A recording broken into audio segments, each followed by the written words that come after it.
Alright guys, welcome to another episode of Data Recovery Procedures with HDD Recovery Services. I'm Erkin, and today I will be performing a platter swap on this older 7200.10 Seagate hard drive. This unit that I'm putting on the left hand side right now belongs to the customer, and the one that's facing PCB upside is the donor. So let me just affix it real quick. Now the patient drive has symptoms that when it's plugged in, it makes several buzzing sounds, uh, and the problem with it is that it cannot spin up on its own. This drive took a heavy hit when it was plugged in, so it's not surprising that the spindle had either bent or seized, because the weight of the discs that sit on that spindle when they're spinning up is is heavy enough to bend the spindle at the impact. So when we see that heads are positioned where they are right now, and this drive does not have external parking ramp like the newer drives do, these heads are supposed to park closer towards the center of the drive. And if we release those heads right now using specialized tools, and the spindle is not able to rotate on its own, then we're dealing with seized spindle, in which we will have to basically take all of the guts from this open drive and put them into the neighbor drive that we got right by its side. The procedure is called platter swap. Now, usually for older drives, there are tools that kind of look like a can almost, that designed to go over all of the platters, hug them, and basically affix them to synchronize everything, and carefully pull all of them up together.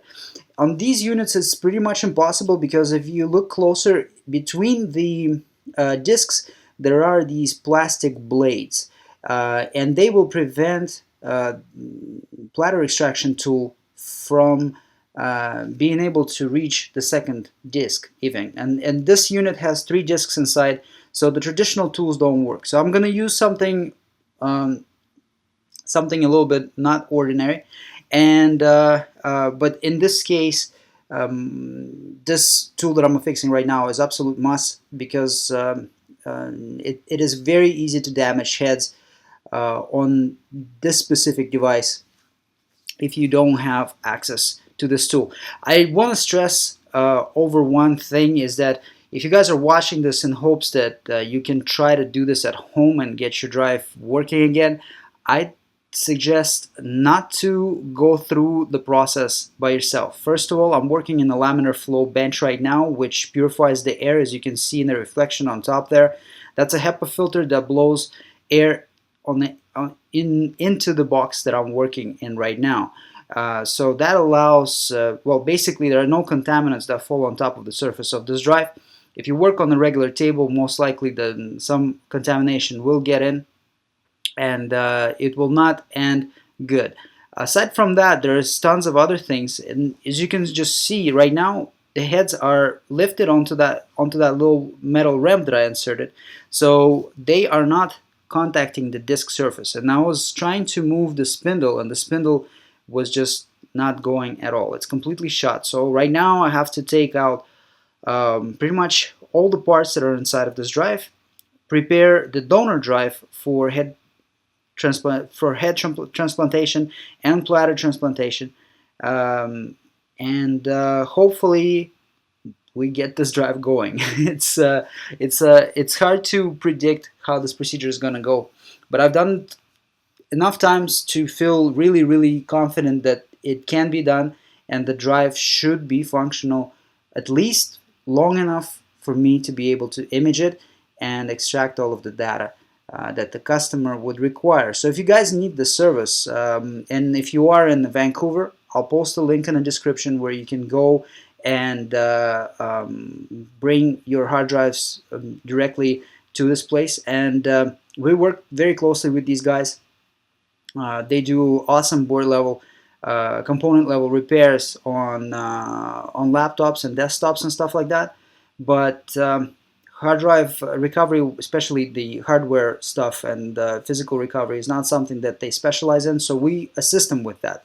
Logical recovery, they got it covered. So right now, what I'm doing is I just disassembled the donor, and you can see that the spindle is free and it rotates very, very, very easily. This bearing is super smooth. It's supposed to be completely effortless. And the drive that's on the left hand side, well, the bearing on there is not moving at all. It's welded in. So right now I'm affixing tape. Yes, don't laugh, it is tape, but it's the only thing that I found that works, because it allows me to basically have a 180 degree, I should say, maybe two access points that I'm using to lift it out, and the tape is holding everything without any ability to move from side to side. It's a very, very delicate procedure. That's why I'm not wearing gloves right now, because gloves stick to the tape, and it is very hard to get your fingers off of it later on. But without the gloves on, I'll use just regular Scotch tape. It's not the clear stuff. It's almost like a, well, you know, it's a regular 3M Scotch tape that you would find in, I don't know, any Staples, any Business Depot type of thing. And it works great for these drives that have blades between the disk surfaces. I do 7200.11, 7200.10, 9, Hitachi drives that have similar design, and even older laptop drives that had these spindles. Tape is a really good tool to perform these transplants on. Recently, I did see some pictures of the actual production tool that kind of simulates what I just did, but just aesthetically looks a little better than tape. As you can see, that spindle that I just tried to move with thin nose pliers was completely seized. So the assembly is similar to disassembly. So HDD surgery tools were used to take the heads out and put them back in. And because this drive seized and it didn't have ability to move, I'm gonna go ahead and assume that the heads are okay for now.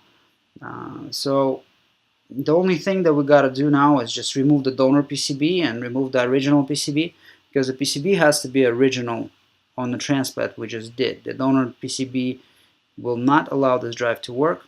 So the last touches, and I'm gonna hook this thing up to the PC3000, and let's see how we did.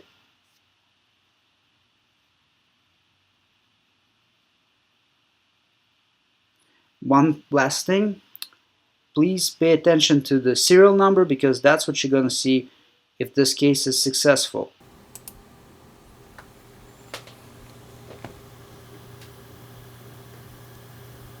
The drive spins.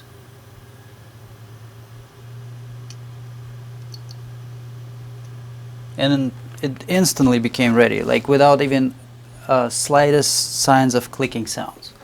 So let's see if we can get it recognized.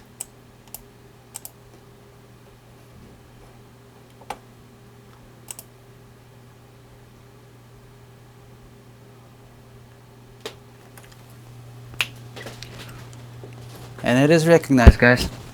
I'm gonna go ahead and quickly set up an imaging task right now on drive channel number 3. I have a target. Channel 0 is our source and channel 3 is our target. I'm gonna start imaging right from the beginning. It images at an incredibly fast pace.